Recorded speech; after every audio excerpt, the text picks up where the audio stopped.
demands for justice after the death of this Minnesota man, handcuffed and on the ground as a police officer kneeled on his neck. I can breathe. His death and treatment by police sparked nights of protest in Minneapolis and spread across the country, including here in Georgia. We don't want anyone else to die like George Floyd. The majority of protesters were peaceful, but then the agitators. That's about to land on our car. Leading to a city on lockdown and a state of emergency. As Georgia and the nation have reached this critical moment, there's an urgent plea from demonstrators to not lose the message that something has to change. We appreciate that y'all are here and y'all are understanding. Because trust me, not every officer out there is like that. This is a Family to Family Town Hall. The state of race. Where do we go from here? So glad you're with us. Good evening. I'm Justin Farmer. And I'm Lori Wilson. During this critical time in our history tonight, we're bringing together city and state officials, civil rights and community leaders for a special town hall, the state of race. And the purpose of this evening and the next hour to begin what we hope is an ongoing discussion on race, and perhaps we can play a small part in moving forward. Now, let's have a look at how things stand right now this evening. A live look at downtown Atlanta from News Chopper 2. And you see a large gathering. We have seen peaceful protesters throughout this day. First, the fourth night in a row now, a curfew in the city of Atlanta starts in an hour from right about now, 9 p.m. to sunrise. Georgia's state of emergency remains in effect. Over the weekend, the governor activated 3,000 Georgia National Guard troops. Now, before we begin tonight's discussion, we want to take a look at some of the events that got us to this point. Yeah, while there are deep-rooted issues that stretch back centuries, there have been critical moments in our country and here in Georgia that were a tipping point. February 23rd, Brunswick, Georgia. Ahmaud Arbery shot and killed while jogging through a neighborhood. Two white men waiting to confront him in the middle of the street. Outrage that it took 3 months for arrests. March 13th, Louisville, Kentucky. A young EMT killed after being shot 8 times by police serving a no-knock warrant, leading to these protests. May 25th, New York City's Central Park, the latest in a string of viral videos showing people calling the police on black men. This man was bird watching. Please call the cops. I'm going to tell them there's an African-American man threatening my life. Then on the same day, 1,200 miles away in Minneapolis, Minnesota, this. Please. Please, I can't breathe. A Minneapolis police officer captured on video kneeling on the neck of George Floyd as Floyd was on the ground, handcuffed and unresponsive. He was pronounced dead at the hospital. He screamed, "Mama, mama, I can't breathe, I can't breathe." And they didn't care. They treated him worse than they treat animals. The video spread online, then this. Days and nights of protests in Minneapolis spreading nationwide, including here in Georgia. Thousands of people gathering peacefully in Atlanta's Centennial Olympic Park, calling for justice in the George Floyd case.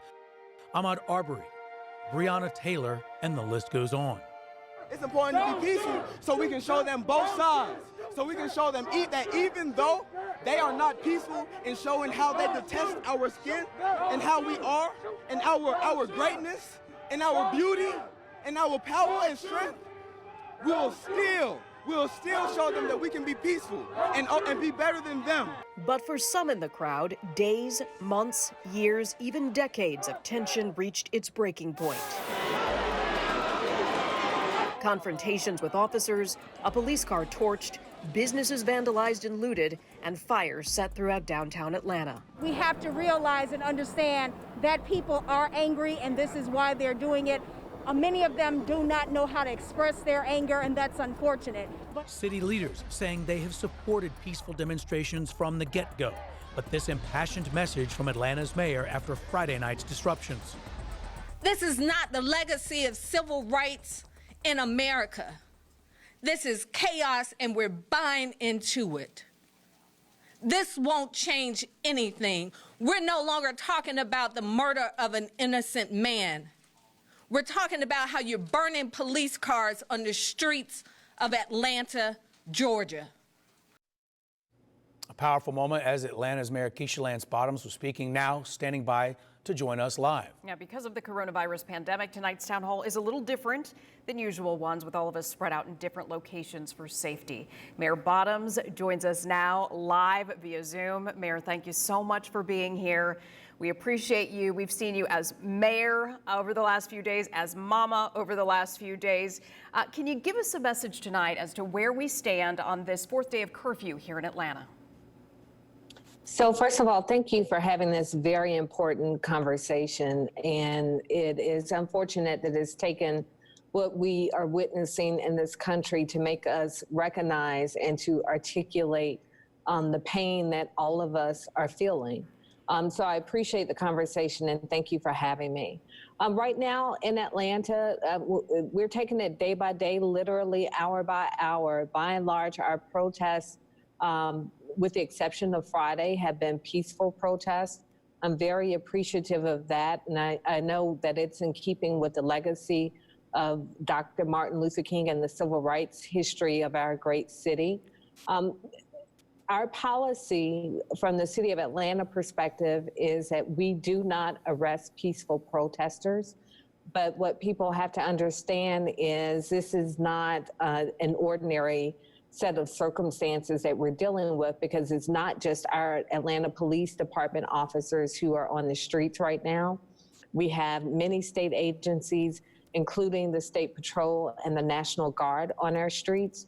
And so things, their standards and processes in terms of how they deal with protesters sometimes differ a bit from the city of Atlanta.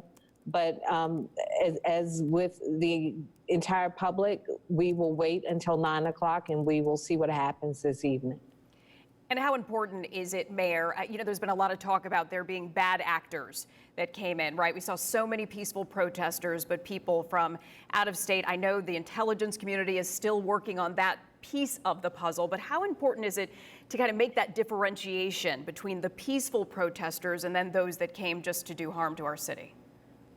Well, I think it's very important because, again, the peaceful protesters are in keeping with the spirit of Dr. Martin Luther King Jr. and what the legacy that he left us, and he and Ambassador Young and C.T. Vivian and so many others in the city, what they taught us about how you effectuate change in America. But then we have this other set of people. We don't know who they are and what their motives are other than to be disruptive, who seem to have infiltrated the protests that we have had in this city. But thankfully, again, the peaceful protesters have been very mindful and thoughtful of the 9 o'clock curfew. And so it makes it easier to see and receive what they are signaling with their protests. But after 9 p.m., that is when the chaos tends to begin. So what we've asked people is just to please obey the curfew. And it also helps us weed out the bad actors.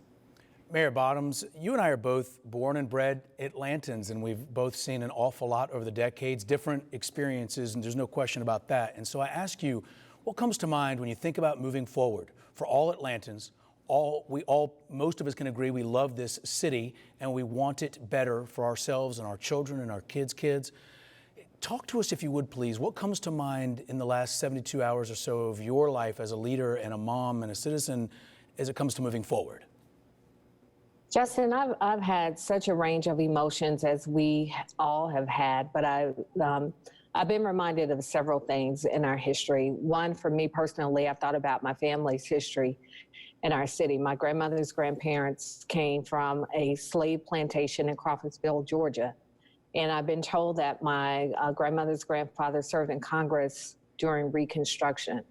And what I've thought about over the past few days is whatever anger and bitterness that he had from being an enslaved man in Georgia, at some point he was able to put it aside because he hoped and believed and worked for a better future for his children's children.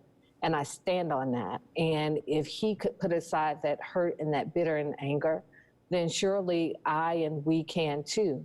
But I also, today I thought about the student protest movement that came out of the Atlanta University Center. I thought about Rosalind Pope and Marianne Smith, who, along with other students, wrote the Appeal for Human Rights.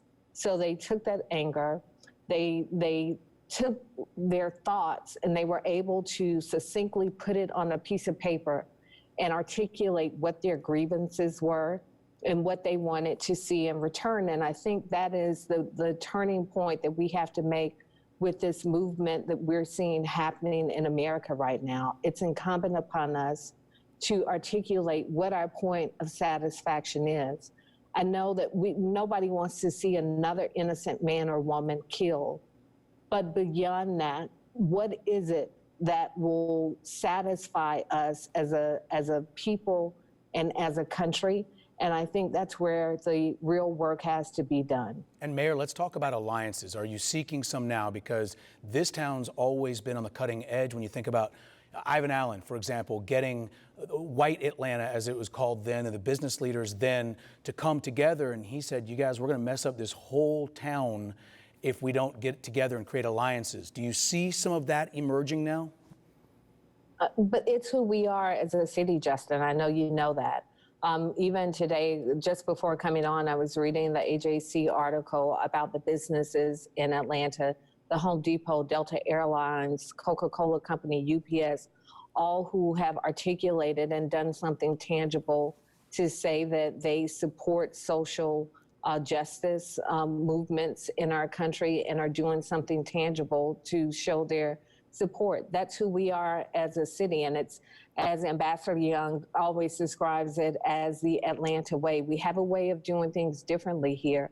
And I think to the extent that we've had any grace in this city, on top of the grace that God has given us during the past few days, it's been because people know that we're trying to do better. We're not perfect. We don't always get it right, but it's certainly not for a lack of trying. And Mayor, I know that you mentioned, even after all of these protests, there is still so much work to be done, obviously focusing on the message of the protests and how we as a city can come together and show the world exactly what it should look like. Where does that work begin for you? Well, for me, it begins by saying that we're going to continue to do the work. So as mayor, there's so many things that we've done with our partners across the city, including working to close our jail and turn it into an equity center. With our philanthropic partners and our corporate partners, we have our At Promise Youth Centers and that programming where our police officers are going into our youth centers and spending time with our kids on the front end of any type of trouble or problems in this city. And so we're doing so much good work, but clearly it's not enough. And before last week, we had the benefit of time on our hands, but now it's clear that there is no patience. So we've got to have some very tangible returns, which I think it's why it's important for us to be able to articulate what that needs to look like, but we still got to continue the long-term work. I presented to the Atlanta City Council today our proposed budget from our executive offices, something that we did in a very tangible way. We've talked about, I've heard Joe Biden say this many times, show me your budget, I'll show you your priorities. So what we did was we took a set of money from our corrections budget and we are setting it aside as an equity budget for us to transition our jail to the center of equity that we've talked about so that people can walk in and get the resources that they need. But they're long-term solutions, but clearly the public and our communities want to see a return now. And I think that's what you're seeing bubbling over in our streets. Mayor Bottoms, thank you. You're generous with your time. We appreciate it. Atlanta appreciates hearing from you. Take care, and we'll see you soon. Thank you for having me. Now, we invited Governor Brian Kemp to speak with us live on this program tonight. His office declined, but earlier today, the governor and GBI confirmed that they have intelligence linking outside groups to the violence and the vandalism and the chaos that we have seen. Governor Kemp says when he has spoken to leaders of the legitimate protest groups, they have expressed they're concerned about it too. But we have to have people follow the law. And when they don't, it puts us in a bad spot.